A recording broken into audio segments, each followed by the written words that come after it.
We have breaking news now. The NPR senior editor who revealed to the world the invasive liberal bias at NPR has just resigned.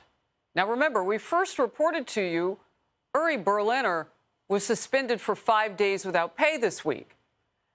And that happened after he wrote the article that you see there, the headline of In the Free Press last week. Chief Washington correspondent Mike Emanuel. Mike, this was quick.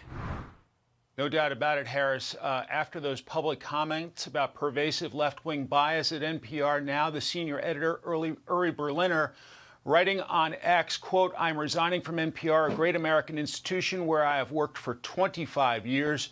I don't support calls to defund NPR. I respect the integrity of my colleagues and wish for NPR to thrive and do important journalism.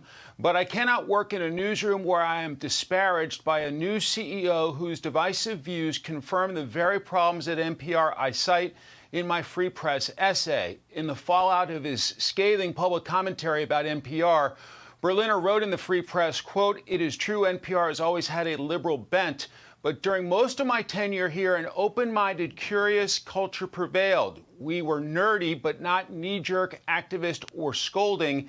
In recent years, however, that has changed." In response, editor-in-chief Edith Chapman said she strongly disagreed in a memo to staff obtained by Fox, quote, "We're proud to stand behind the exceptional work that our desks and shows do to cover a wide range of challenging stories.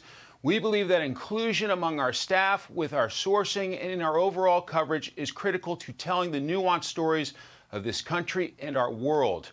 Berliner gave examples criticizing coverage of Russiagate in the 2016 election, embracing the theory of systemic racism, and dismissing the possibility COVID escaped from the Wuhan lab. Key conservatives on Capitol Hill say this is really no surprise. Berliner says the election of Donald Trump in 2016 was greeted at NPR with a mixture of disbelief, anger, and despair, and he maintains coverage shifted toward efforts to damage or topple President Trump's presidency. Harris? Wow, that's a lot. So he told the truth. They put pressure on him. The CEO leaned in hard. He quit. And can you blame him? They made it quite clear he wasn't welcome for telling the truth. Mike Emanuel, thank you very much for being with me on the Breaking News.